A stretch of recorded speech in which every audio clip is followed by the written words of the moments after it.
देटाच्या हृदयाला दरारून घाम फुटावा अशी ती एक भयानक रात्र होती. राम राम मंडळी, कसे आहात सगळे? घाबरलात ना?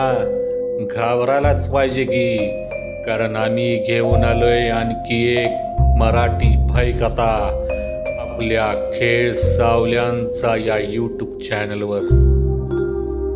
आजच्या कथेचं नाव आहे रानभूल.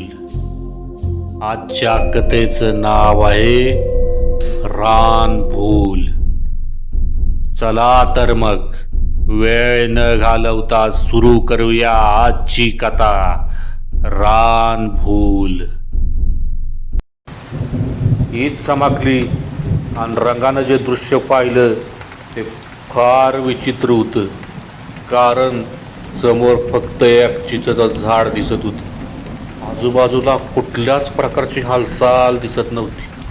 कोणच माणूस असायची चाव लागत नव्हती. इतक्या वेळ आपण जिच्याशी गप्पा मारत होतो ती व्यक्ती खरंच इथं होती का? तो स्वतःला झालेला भास या विचारात तो पडला. इतक्या कमी वेळात तर तिथनं कोणीही नाहीस होणं केवळ अशक्य होतं. किमान पाण्यात पाऊल पडल्याचा आवाज तर झाला पाहिजे होता. म्हणजे इथं कोणी माणूस नाही याची जाणीव झाल्यावर त्याची बोबडीच वळली होती. जायचं ना गावात? पुन्हा त्याच मंजुळा आवाजात प्रश्न आला. गोंधळलेल्या रंगानं पुन्हा तिकडं पाहिलं, मात्र त्याला काहीच दिसेना आणि आवाज तर जवळून आला होता. थोडं धाडस दाखवून रंगा उतरला, पण तुम्ही दिसत नाही हो. पुन्हा एकदा हसायचा आवाज आला. तुम्ही आम्हाला ओळखलंच नाही, मग दिसून का उपयोग आहे? रंगा समजला काहीतरी गडबड नक्की आहे. हे साधं काम नाही, पण इथनं सुटका करून घेणं क्रमप्राप्त आहे. नाहीतर पुढं काय लिहून ठेवलंय नशिबात हे माहीत नाही. आपल्याला काय जाणवत नाही हे दाखवून देण्यासाठी आणि काय तर बोलायचं म्हणून तो सुद्धा म्हणला. तुम्ही परत दिसला तर ओळखीन हो. मग तुमच्या माग वळून पाकी जरा, उत्तर आलं. गडबडून रंगानं माग वळून पाहिलं आणि आता खरोखरच भीतीनं त्याची गाळण उडाली. आता त्याला चेहरा स्पष्ट दिसला आणि तिला अगदी अचूक ओळखलं त्यानं. त्याच्या तोंडातून शब्द फुटना. मोठ्या प्रयत्नानं आणि सगळी ताकद एकवटून मोठा आंधळा गिळत त्याचं काहीतरी उच्चारलं. ज्योती. बराबर वाळगलं व. ज्योती पाटलाची लेक गेल्या वर्षी कपडे धुवायला म्हणून वाड्यावर गेली आणि काहीतरी आगटीत होऊन वाहून गेली. तुम्ही तर वाड्यावर वाहून गेला होता ना? तोंडाला येईल ते रंगा बोलत होता. मुळात त्याचा प्रचंड गोंधळ झाला होता. आपण एका मृत झालेल्या व्यक्तीसोबत संवाद करत आहोत. ही ज्योती अजून जिवंत आहे या जगात हेच त्याला कळत नव्हतं. मीच ती, आणि मी जिवंत नाही बर का. आता रंगाचं कोळ सुटलं आणि कोणत्या संकटात आपण अडकून पडलोय याची त्याला जाणीव झाली. इतक्या वेळ थांबवून ठेवलेला त्याच्या संयमाचा बांध फुटला. एखादं लहान मूल रडावं तसा रंगा रडू लागला. त्याच्या डोक्यात काय आलं कुणास ठाव, पण तो तिथून मागं वळाला आणि पडत्या पावसात धावायला लागला. मागून आता पुन्हा थोड्यावरच्या पटीत आवाज आला. कुठवर पळशील, मी हायच तिथं पण. ते वाक्य ऐकून तो जागीच थिजला. ती काय आता त्याची वाट सहजपणे सोडणार नव्हती हे तो ओळखून होता. पळतोयस कशा पाय? तिने विचारलं. तुम्ही मला सोडावं, मला जाऊ द्या गावात, मी नाही सांगणार कोणाला काही. रंगा खेविलवाण्या स्वरात बोलू लागला. नुसतं सोडायचंच असतं तर तुला दिसलीच नसती आणि ओळख पण दाखवली नसती. तिनं आता एक महत्वपूर्ण वाक्य टाकलं. रंगा म्हणाला, या वाटेनं आम्ही कधी इतक्या उशिरा जात नाही. एकतर तुम्ही जिवंत माणूस नाही, भूतकेत तसलं काहीतरी असेल आणि इतक्या वेळ नुसतं कोड्यातच बोलताय, सरळ काय सांगत नाही. मला लय भीती वाटायला लागली आता या सगळ्याची. मी खूप सरळ माणूस आहे हो, काय त्या एकदाच बोला आणि जाऊ द्या मला. इतक्या दिवसांनी कुणीतरी भेटलंय मला, इतकं सहज बरं सोडू तुला? म्हणजे काय करणार? तुला पण माझ्या दुनियेत घेऊन जाणार. असं काहीस बोलून एक विचित्र हास्य रंगाला ऐकू आलं आणि क्षणात ती गायब झाली. रंगा जागी स्तब्ध झाला. त्याला त्या ठिकाणाहून सुटका हवी होती, ती दिसत नाही. ही वेळ साधून तिथनं पळून जायचा प्रयत्न केला, पण व्यर्थ. त्याला त्याचा पायच उचलता येईना. आपला पाय कुणीतरी घट्टपणे जखडून ठेवलाय असं त्याला जाणवत होतं. पण पुन्हा तोच प्रकार, कुणीही न दिसण्याचा. पाऊस तर जोर बरसतच होता आणि आता आजूबाजूचं पाणी वाढायला लागलं होतं. ओढ्याचा प्रवास सोडून आता सगळीकडं पाणी वाया सुरू झालं होतं. त्या सगळ्यामुळं रानातल्या पशुपक्ष्यांची आता आपली जागा सोडली. एक साप रंगाच्या पायावर अगदी मंदपणे निघून जात होता. श्वास रोखून रंगा फक्त काय घडतंय हे पाण्याखेरीज दुसरं काही करू शकत नव्हता.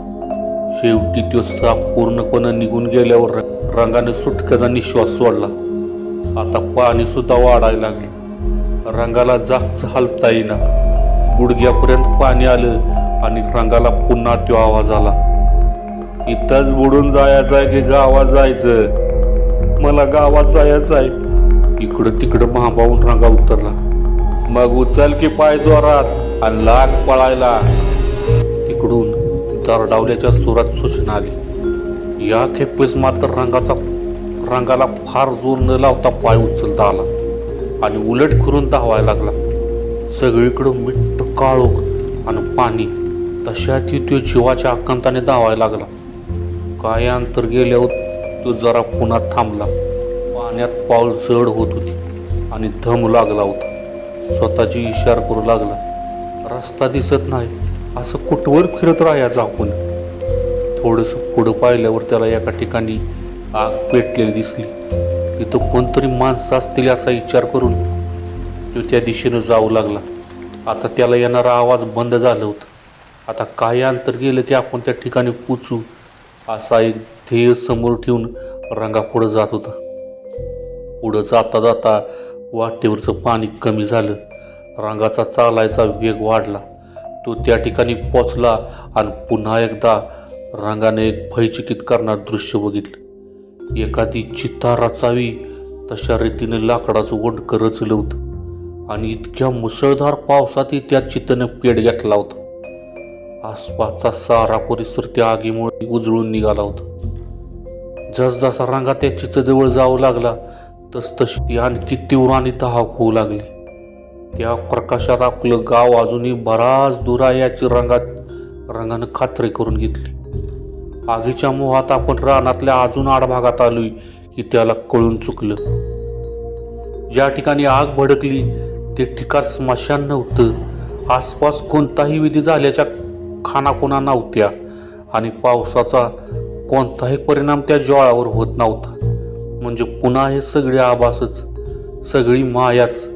समोर जाण्याखेरीज दुसरा कोणताच पर्याय रंगाजवळ शिल्लक नव्हता. रंगासोबत नक्की काय होणार? रंगा गावात पोचणार का तिथंच रानातल्या भुलीत अडकून राहणार? हे ऐकण्यासाठी खेळ सावल्या चॅनलचा रानभूलचा शेवटचा आणि तिसरा एपिसोड ऐकायला अजिबात विसरू नका. आणि आपल्या चॅनलवर नवीन असाल तर चॅनलला सबस्क्राईब करायला अजिबात विसरू नका. आणि हो, आमच्या कथा कशा वाटतात हे कमेंट करून सांगा आणि लाईक करा. चॅनलला सबस्क्राईब न करता अजिबात राहू नका, कारण अशाच नवनवीन भयकथा आम्ही खेळ सावल्यांचा यूट्यूब चॅनलवर सादर करत असतो. आमच्या या छोट्याशा प्रयत्नासाठी आपल्या चॅनलला सबस्क्राईब करायला आणि मित्रांसोबत शेअर करायला अजिबात विसरू नका. आपल्या या गावठी ढंगातल्या कथा ऐकण्यासाठी आपल्या या खेळ सावल्यांचा यूट्यूब चॅनलला सबस्क्राईब करायला अजिबात विसरू नका. आणि कोणत्या प्रेक्षकांजवळ जर स्वतः अनुभवल्या काही सत्य घटना असतील तर आम्ही डिस्क्रिप्शनमध्ये आमचा मेल ID दिलेला आहे. त्या मेल ID वर आम्हाला मेल करा. आम्ही तुमच्याही कथा प्रदर्शित करू. असंच आपलं प्रेम आपल्या या खेळ सावल्यांचा या यूट्यूब चॅनलवर राहू द्या. आणि हो, आपल्या भयकथा सर्वांसोबत शेअर करायला विसरू नका आणि कमेंट करून आपला अभिप्राय नक्की कळवा.